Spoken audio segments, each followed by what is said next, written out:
کے بعد، اور ہر کسی نے کہا کہ شیعہ کافر ہے علی اعلان۔ اور وہ جو منظور مینگل ہے، شکلیں آپ ان کی دیکھیں،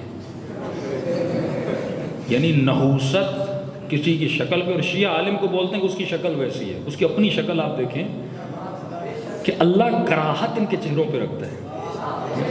کوئی پڑھا لکھا آدمی ان کے ساتھ بیٹھنے کے لیے تیار نہیں ہوگا، لیکن گفتگو آپ سنیں ان کی۔ اس نے کہا کہ ہم یہ نہیں کہتے کہ شیعہ کافر ہیں، ہم تو بتاتے ہیں ان کے کفر کو۔ اور اس نے ایک نجس ترین چیز کا نام لیا اس بدبخت نے، اور کیونکہ ان کے منہ سے بد اخلاقی اور نجاست کے علاوہ کچھ اور نکل تو سکتا نہیں، کیونکہ دلیل ان کے پاس نہ علمی ہے نہ عقلی ہے، کوئی دلیل نہیں ہے۔ اب میرے بے شمار کلپس ہیں، میں دلائل دیتا ہوں، نیچے کمنٹس میں گالیاں دے رہے ہوتے ہیں۔ بھائی تمہیں اعتراض ہے تو عقلی دلیل دو نا۔ اور امام فرماتے ہیں یہی نشانی ہے میرے شیعوں کی کہ شیعہ جب دلیل دیتا ہے تو اس کے منہ سے یا قرآن کی آیت نکلتی ہے یا نبی کا فرمان۔ ان کے منہ سے آپ نکلیں گے گالی اور کچھ بھی نہیں، کیونکہ مقابلہ کر ہی نہیں سکتے، علم نہیں ان کے پاس۔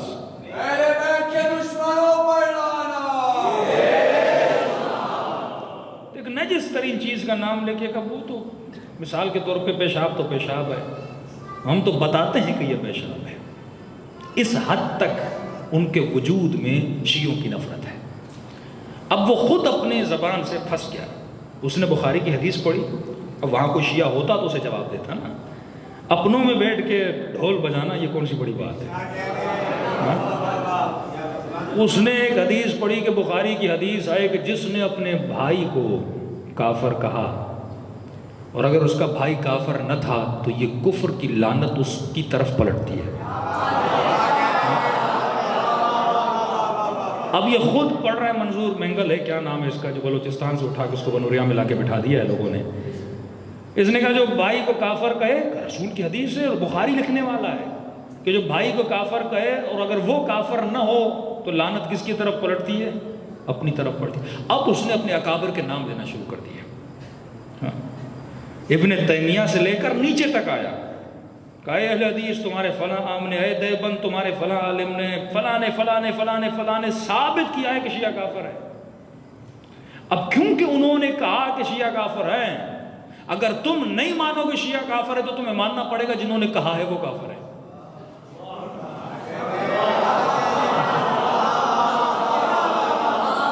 خود کہہ رہا ہے، وہ ان بڑوں کے میں نام نہیں لے رہا، یہ ناراض نہ ہو جائیں، ان کا ادھر ادھر مدرسہ نہ ہو، تو کہہ رہے جتنے بڑوں نے لکھا ہے کہ شیعہ کافر ہے اٹھا لیجئے شروع سے لے کر آخر تک۔ اگر تم ان کی بات کو نہیں مانو گے تو لعنت اور کفر کس کی طرف جاتا ہے؟ تمہارے بڑوں کی طرف۔ تو یا شیعوں کو کافر مانو یا دوسری سیرت میں بڑوں کو کافر مانو۔ تو بڑوں کو بچانے کے لیے ہمیں کافر کہہ رہے ہیں، اپنے مولویوں کو اور ملوں کو بچانے کے لیے۔ تو ہمارے شیعہ عالم دین نے اچھا کہا کہ ان کے پاس اپنی عقل نہیں ہے، یہ ہے طوطے۔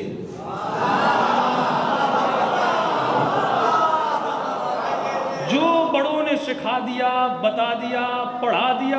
اب تو بڑے نے لکھا ہے کلہم عدول، سارے کے صحابہ عادل ہے۔ کس نے کہا؟ میرے بڑے نے کہا۔ آج تک نہیں بتاتے کہ رسول نے کہا۔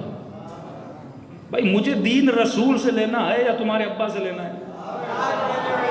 مجھے اسلام کس سے لینا ہے؟ رسول خدا سے لینا ہے نا۔ مجھے دین قرآن سے لینا ہے۔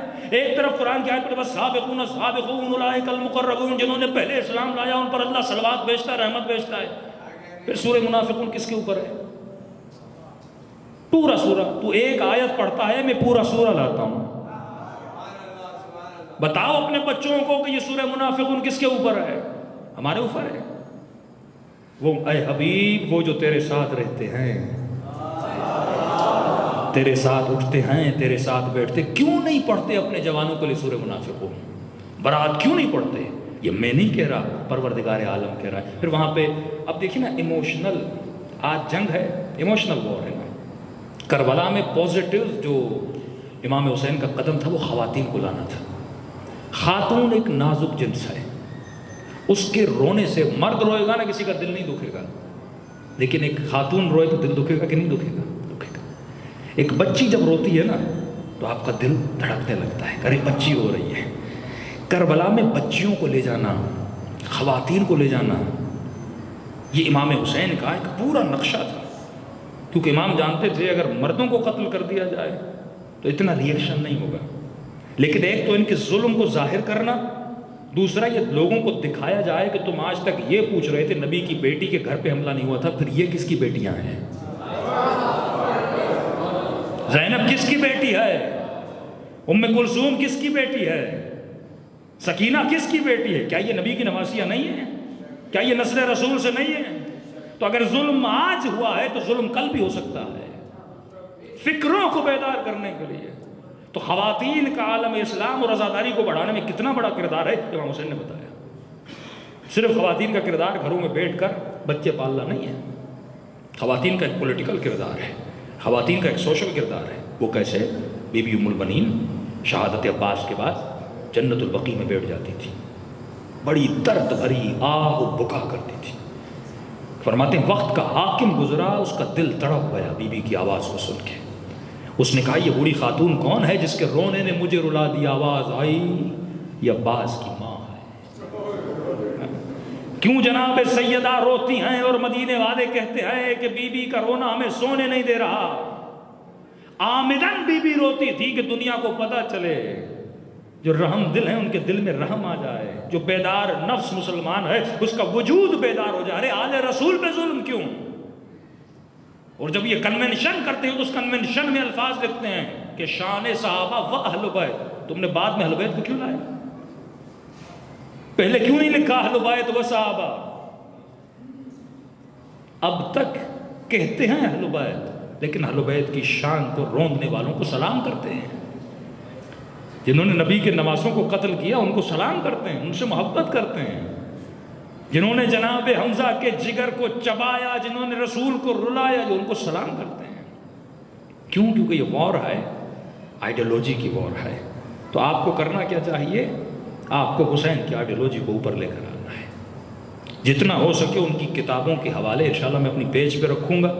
ایک کتاب ہے جس پر بین ہے پاکستان میں، اور یہ کتاب تب چھپی تھی جب انہوں نے کتاب لکھی تھی شیعت کو کافر ثابت کرنے کے لیے۔ اس کے رد میں ایک شیعہ مومن نے کتاب لکھی جس کا نام تھا تحقیقی دستاویز، جو کتاب بازار میں آئی اور اس نے آگ لگا دی تھی۔ ان کے پاس جواب نہیں تھا، منہ دکھانے کے لیے ان کے مولوی اپنی مسجدوں سے نہیں نکلتے تھے جب یہ کتاب اہل سنت کے میرے بھائیوں تک پہنچی تھی۔ لے کر جاتے تھے یہ کیا ہے، یہ کیا ہے، یہ بخاری میں کیا ہے، یہ مسلم میں کیا ہے۔ تو آج تک کہتے ہو کہ شیعہ صحابہ کی شان میں گستاخی کرتے ہیں، سب سے بڑی گستاخیاں تو کتابوں میں موجود ہیں۔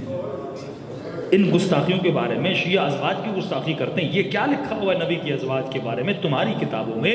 اس کتاب پہ بین لگ گیا کیونکہ بڑے مسائل کریٹ ہو گئے تھے، تو لہٰذا اس کتاب کو اسکین کر کے اس کا نام ہم نے بدلا ہے ریسرچ فرام سنی بکس کے نام سے۔ انشاءاللہ میں پیج پہ رکھوں گا، کافی لوگوں نے رابطہ کیا ہے۔ یہ کتاب آپ دیجئے، اس کو پھیلائیے، دشمن اسی سے ڈر رہا ہے۔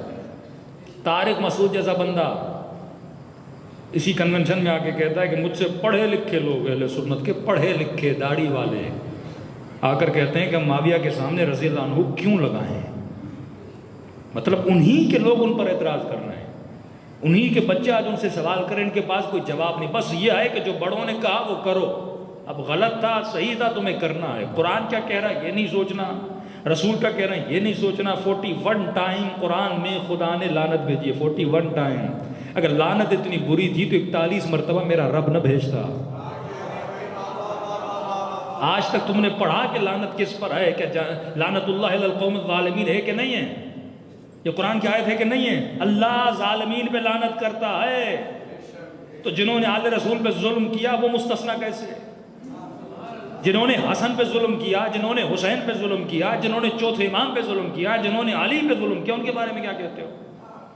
اور ایک سولڈ جواب جس پر آپ ماشاءاللہ یونیورسٹیز میں جاتے ہیں تو بے سولڈ جواب، بڑا عقلی جواب۔ اچھا کہتے ہیں جو صحابہ کی شان میں غصہ، اب کلہم عدول، صحابی کوئی بھی ہو، ان کا عقیدہ ہے صحابی، یہ وہابیت کا عقیدہ ہے، اس میں کافی بریلوی حضرات متفق نہیں ہیں۔ کلہم عدول، جو بھی صحابی کی شان میں، اب ابو سفیان بھی صحابی، امیر شام بھی صحابی، زبیر بھی صحابی، طلحہ بھی صحابی، قاتل بھی صحابی، مقتول بھی صحابی، ظالم بھی صحابی، مظلوم بھی صحابی، کوئی بات نہیں۔ اچھا اصول اگر بننا ہے تو سب کے لیے بننا چاہیے، یہ نہیں کہ اصول صرف شیعوں کے لیے ہو. آپ اصول بنا دو کہ جو صحابی کو گالی دے، جو صحابی کو برا بھلا کہے، وہ کافر ہے. ہم شیعہ آتے ہیں آپ کے اصول کے مطابق اس پیپر پہ سائن کرتے ہیں، ٹھیک ہے؟ آپ کے اصول پہ ہم جو بھی صحابی اول سے لے کر آخر تک، اب اس بحث میں پڑھتے نہیں کیا تھا، ظلم کیا نہیں کیا، لڑے نہیں لڑے، مشاجرات صحابہ کیا تھے، سب کو ہم چھوڑ دیتے. اصول بناؤ کہ جو بھی صحابہ کو برا بھلا کہے وہ کافر ہے. ہم اس اصول پہ سائن کرتے ہیں، پھر آ کر دیکھتے ہیں کہ کس کس نے کس کس صحابی کو 70 سال ممبروں سے گالیاں دی. اصول تیرا بنا ہوا ہے، پھر عمل بھی کرو. اپنے اصولوں پہ یہ خود پھنستے ہیں، کیونکہ تاریخ بھری ہوئی ہے کہ صحابہ نے صحابہ کو برا بھلا کہا. الحمدللہ نہ علی نے کبھی کسی کو گالی دی، یہ کردار علی ہے. 70 سالوں تک میرے مولا کو برا بھلا کہا. خود تاریخ میں لکھتے ہیں، یہ پاکستان کی بکس میں لکھا ہوا ہے کہ عمر ابن عبدالعزیز نے ممبر سے مولا کو برا بھلا کہنا بند کروایا. خود لکھتے ہیں عمر ابن عبدالعزیز نے فدق واپس کیا. عمر ابن عبدالعزیز نے 70 سالوں سے میرے آقا کو برا بھلا کہا گیا، لیکن علی نے کبھی گالی نہیں دی، حسن نے کبھی گالی نہیں دی، مولا کے کسی صحابی نے گالی نہیں دی، کسی صحابی نے. کیونکہ اہل بیت کا وتیرہ گالی دینا نہیں تھا. کہتے تھے اللہ ہدایت کرے، یا اگر ظالم ہے تو خدا لعنت کرے. اہل بیت یا لعنت بھیجتے تھے. لعنت کا مطلب خدا اپنی رحمت کو اٹھا لے، اپنے عذاب کو اس پر نازل کرے، یا خدا اگر ہدایت کے قابل ہے تو کیا کرے، ہدایت دے. ہمارے مکتب میں نہ نبی کے صحابی گالی دیتے تھے جو حقیقی صحابی ہے، نہ علی کے صحابی، نہ ہمارے ائمہ کے صحابی. کبھی انہوں نے کسی کو گالی نہیں دی، کیونکہ اللہ کی آواز ہے وَلَا تَسُبُّوا، اے مومن کبھی بھی کسی کو گالی نہ دیا کرو. یہ حکم امام ہے اور حکم قرآن ہے، حکم خدا ہے، اور جو قرآن اور خدا کی مخالفت کرے وہ مومن تو کیا صحابی بھی نہیں ہو سکتا. لیکن جب ان کے مولویوں سے پوچھتے ہو نا، ایک ان کا مولوی ہے وہ ٹانگوں سے معذور ہے. اللہ بندے کو ٹانگ سے معذور کرے پر عقل سے معذور نہ کرے. جب اس سے پوچھا گیا کہ آپ گالیاں بہت دیتے ہیں، اینکرز نے کہا آپ کیسے مولوی ہو؟ آپ دیکھیں نا، چلے بات نکلی ہے، کہا کہ آپ گالیاں بہت دیتے ہیں. تو یہ دفاع میں کیا کہہ رہے ہیں، پنجابی بولتے ہیں نا، وہ اس پہ چڑھائی کر کے کہہ رہا بھائی میں تجھے بتاؤں کس صحابی نے کس کو کتنی گالیاں دی تھی. کہ گالیاں میں دیتا ہوں، یہ سنت صحابہ ہے. کہہ رہا ہے وہ ایسی ایسی گالیاں میں تجھے بتانی، ویسی تو میں نے دی نہیں ہے تمہیں. دلیل کیا پیش کر رہا ہے؟ صحابہ کی سیرت کو پیش کر رہا ہے. تو میں کہتا ہوں اگر علی کو پہچاننا ہے، اگر علی کو پہچاننا ہے، اے مسلمان بڑا جملہ کہہ رہا ہوں، اگر تجھے رسول کو پہچاننا ہے کہ رسول کیسے تھے تو علی کو دیکھ. اگر تجھے علی کو پہچاننا ہے تو سلمان کو دیکھ، ابو ذر کو دیکھ، میثم کو دیکھ، قنبر کو دیکھ، آج کے زمانے کے خمینی کو دیکھ، بہجت زماں کو دیکھ، شہید عارف حسین الحسینی کو دیکھ، شہید سبط جعفر کو دیکھ. یہ کس کے ماننے والے ہیں؟ یہ علی کے ماننے والے ہیں. اور ان کے ماننے والوں کو دیکھنا ہے تو عمرو بن عاص کو دیکھ، آگے بڑھوں بن سلمان کو دیکھ، ابو ظبی کے رؤساء کو دیکھ، ان کے بادشاہوں کو دیکھ. آپ دونوں کے پیروکاروں کو دیکھیے کہ نور کہاں نظر آتا ہے اور ظلمت کہاں نظر آتا ہے.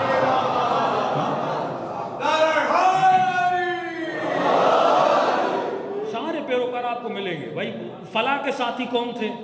امیر شام کے دوستوں کی لسٹ نکالیے، بالکل سمپل ہے. امیر شام کے دوست کون تھے؟ پھر نیچے آئیے ان کے پیروکار. داعش کس کا پیروکار ہے؟ طالبان کس کا پیروکار ہے؟ سعودی عرب کس کا پیروکار ہے؟ یہ سارے انہی کے پیروکار ہیں نا. بچوں کے گلے کاٹنے والے، خواتین کو مارنے والے، ظلم کرنے والے، یہ سارے اس کے پیروکار ہیں. اور دوسری طرف آپ آئیے، آپ کو خمینی جیسے نورانی چہرے، آیت اللہ بہجت جیسے نورانی چہرے، آغا خامنئی جیسے نورانی چہرے، جن کی زندگی سے یہاں نماز ملتی ہے، جن کے خطبے اٹھاؤ تو یہاں اچھی باتیں ملتی ہیں، اور ان کے پیروکاروں کے پاس جاؤ تو ان کے سفرے سے یہاں شراب ملتی ہے. ان کی حکومت میں سعودی عرب وہ زمین جو مقدس زمین تھی، کیا حال کی پیروکار جس کے ہیں کام بھی ویسے ہی ہے نا. وہاں پہ ناچ، وہاں پہ گانا، وہاں پہ کیسینوز، اور مولوی داڑھی والا جا کے جوا کھیل رہا ہے اور ٹی وی پر بیٹھ کر دلیل دے رہا ہے کہ اللہ نے لذت رکھی کس کے لیے؟ مغلوں نے، مسلمان اپنی تاریخ پڑھتا ہی نہیں ہے، اس تاریخ پہ کچرا ہونا ہے۔ مغلوں نے جب بنو عباس کی حکومت پہ حملہ کیا تو کہتے ہیں بادشاہ کی ایک دربار سے 700 عورتیں برآمد ہوئیں۔ کس اسلام میں جائز ہے 700 عورتیں؟ 700 نکاح ہو سکتے ہیں؟ کہ ایک بادشاہ کے بعد 700 عورتیں ہوتی تھی، کہ ان کو ہم نے دربار سے نکالا۔ آج سعودی عرب چلے جائیے، کیا زنا ان میں نہیں ہے؟ کیا بد کرداری ان میں نہیں ہے؟ کیا شراب ان میں نہیں ہے؟ کیوں؟ کیونکہ رول ماڈل جب آپ کا غلط ہے تو آپ کا کردار ہی ہوگا۔ لیکن کوئی کہہ سکتا ہے خامنئی کے لیے ایسی بات؟ کوئی کر سکتا ہے امام خمینی کے لیے ایسی بات؟ جن کی کلپس، جن کی ویڈیو دو ہی حالتوں میں نظر آتی ہے، یا اللہ کی تبلیغ میں یا حالت سجدہ میں۔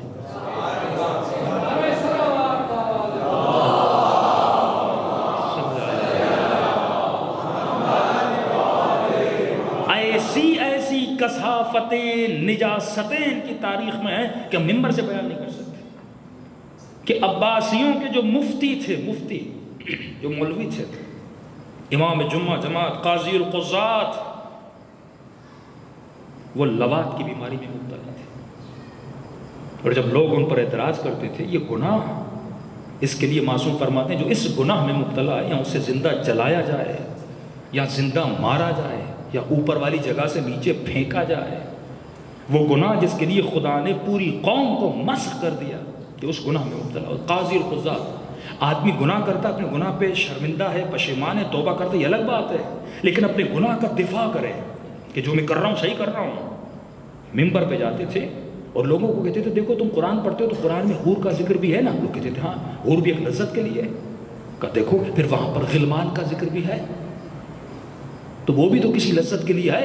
اشارہ دیتے تھے اپنے گناہ کی طرف، یعنی جواز گناہ نکالتے تھے قرآن سے۔ یہ مفتی تھے بنو عباس کے حکمرانوں کے۔ حسین نے تمہیں کس نجاست سے بچایا ہے؟ شیعہ قوم فخر کیا کرو کہ آج مسلمانوں میں ایک قوم کا سر بلند ہے، ہم علم اسلام کو اٹھا کر کھڑے ہیں۔ آج تک کوئی نہیں کہہ سکتا کہ شیعہ ظالم ہے، یہ کہتے ہیں کہ یہ مظلوم ہے، لیکن نہیں کہتے یہ ظالم۔ ہم نے کسی پہ ظلم نہیں کیا۔ جہاں جہاں کائنات میں کسی مظلوم کی آواز آتی ہے، اس مظلوم کی مدد کے لیے اگر کوئی قوم نکلتی ہے وہ شیعہ قوم ہے۔ فلسطینیوں کی مدد کون کر رہا ہے؟ یمن کے مظلوموں کی مدد کون کر رہا ہے؟ عراق میں امریکہ نے جب تباہی مچائی تو وہاں پر کس نے مدد کی؟ اس قوم نے اپنے جوانوں کو پکڑا، مقابلہ کیا، کیونکہ ہمیں درس کس نے دیا؟ حسین ابن علی نے دیا۔ انسان اگر تاریخ کو پڑھے، اے بندہ خدا یہ شہرت کا چکر تھا، یہ مال کا چکر تھا، یہ دولت کا چکر تھا۔ کس طرح آج تمہارے پولیٹیکل جھگڑے ہوتے، یہی حکومتیں تھیں، یہی انسان تھا، یہی پولیٹیکل جھگڑے تھے، یہی تخت کا جھگڑا، یہی مال کا جھگڑا، یہی دولت کا جھگڑا تھا۔ یہی انسان جو آج ہے وہی انسان کب تھا؟ کوئی معصوم نہیں تھا، کیا قیامت اور آسمان سے نیچے اتر کے آئے؟ یہی انسان تھے، تبھی پروردگار عالم نے قرآن میں آواز دی، انما یتقبل اللہ من المتقین۔ اے انسان یہ بات یاد رکھنا، میں جب عمل کو قبول کرتا ہوں یہ نہیں دیکھتا کہ نبی کا بیٹا ہے، یہ نہیں دیکھتا کہ صحابی ہے، یہ نہیں دیکھتا کہ کس نبی کی بیوی ہے یا بیٹی ہے، میں بس ایک چیز دیکھتا ہوں، اگر میں عمل کو قبول کرتا ہوں تو متقیوں سے عمل کو قبول کرتا ہوں۔ اگر تقوی ہے تو اس کی نماز قبول ہے، اگر تقوی ہے تو اس کا روزہ قبول ہے، اگر تقوی نہیں اولئک حبطت اعمالہم، میں ان کی ساری نمازوں کو حبط کر لیتا ہوں۔ صلوات پڑھے محمد و آل محمد۔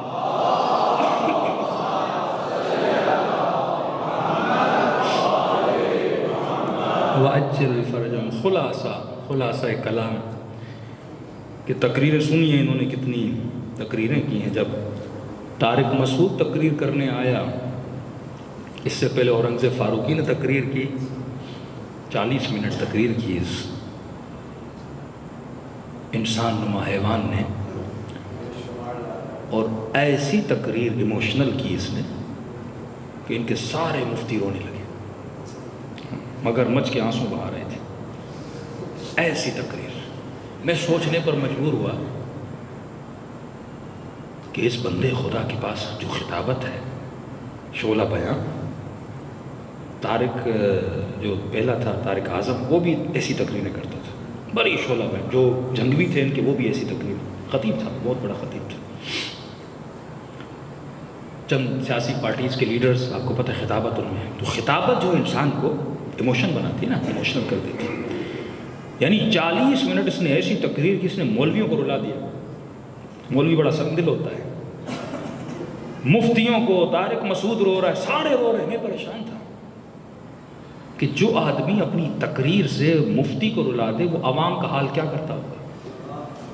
تصور کر سکتے ہیں آپ کہ کسی گاؤں میں چلا جائے اور ایسی تقریر کر دے، سادہ سا جوان، سادہ سا مسلمان، نہ تاریخ پڑھی، کچھ نہیں پتا اس کو، وہ بھائی شیعہ یہ شیعہ وہ، ایسی تقریر کرے. وہ تو اسی وقت کہے گا بتاؤ خودکش بم حملہ کہاں کرنا ہے، ابھی بتاؤ کس شیعہ کو مارنا ہے، کس مسجد میں جا کے خود کو پھوڑنا ہے. کیونکہ ایموشنل تقریر تھی نا. یعنی جو اپنے مفتی مولویوں کو رلا دے وہ عوام کا حال کیا کرتا ہوگا. ایسے لوگ انہوں نے بنائے کہ لوگوں کا برین واش کریں، حقائق کو چھپائیں، مگرمچھ کے آنسو بہائیں اور رو کر بتائیں کہ بھائی ہمارے ساتھ کیا ظلم ہو گیا. ان کو یہ تو نظر آتا ہے ابو سفیان کے ساتھ ظلم ہو گیا، لیکن کربلا میں حسین نظر نہیں آتے، جناب حمزہ کا جنازہ نظر نہیں آتا، جناب ابو ذر غفاری کو جب شہر بدر کیا کیا وہ نظر نہیں آتا. نبی کا ایک صحابی ہے، اس منبر سے سنانا چاہیے، اس کو مارا گیا، مارنے کے بعد اس کی بیوی کے ساتھ زیادتی کی گئی. یہ حاکم وقت کا بھیجا ہوا والی تھا. کیوں؟ کیونکہ وہ بیعت نہیں کر رہا تھا، حضرت علی کا ماننے والا تھا. یہ سارے قصے محمد علی مرزا نے سنائے ہیں، تبھی تو اس کو بھی کہتے ہیں یہ شیعہ بن گیا ہے. جو بھی حق کی بات کرے کہتے ہیں یہ شیعہ ہے. کم از کم اتنا تو پتہ چلا کہ حق شیعوں کے ساتھ ہے. جب بھی کوئی مولوی حق کی بات کرتا ہے کمنٹس آپ پڑھیں شیعہ ہو گیا ہے. بھائی دلیل تمہارے پاس نہیں ہے، فوراً جواب شیعہ ہو گیا ہے. میں بخاری پڑھ رہا ہوں کہہ رہا ہوں شیعہ ہو گیا تو بخاری پھر شیعہ ہے.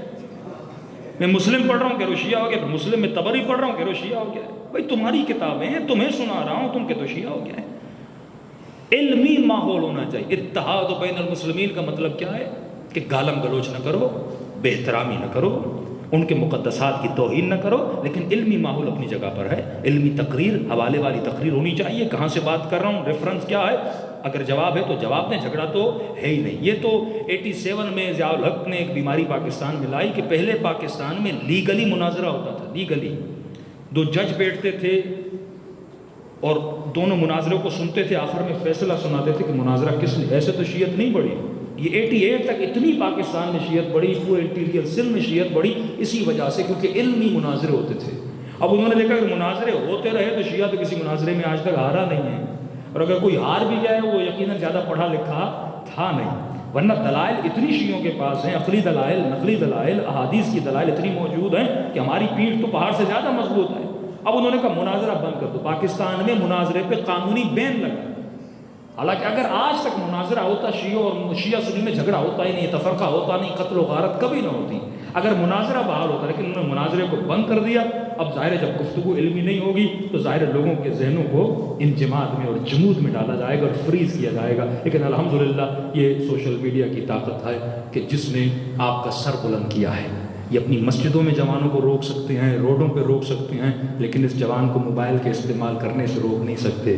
یہ یوٹیوب پہ جائے گا، یہ کلپس کو سنے گا، اس کا شعور بیدار ہوگا. تو آپ میں سے ہر کسی کی ذمہ داری ہے کہ ایک تو تشیع کا دفاع کریں، کیونکہ جو پلان انہوں نے اس دفعہ بنایا ہے وہ فل پلان ہے کہ شیعوں کو کافر ثابت کرنا ہے. تو اس میں جو عقلی دلائل ہے وہ آپ کو دینی ہے کہ بھائی تم کس بنیاد پہ کافر کہہ رہے ہو. اگر اس بنیاد پہ کفر ہے کہ شیعہ صحابہ کو برا بھلا کہتے ہیں تو ان کے بارے میں کیا کہنا ہے جنہوں نے مولا علی کو برا بھلا کہا، ابو ذر کو برا بھلا کہا، قتل کیا، غارت کی. تو اصول اگر بننا چاہیے تو یہاں سے لے کر اوپر تک جانا چاہیے. یہ کیسی اصول اور عقلانی بات ہے کہ یہاں تک تو ہم مانیں گے اور نیچے ہم نہیں مانیں گے. صلوات پڑھیں محمد و آل محمد.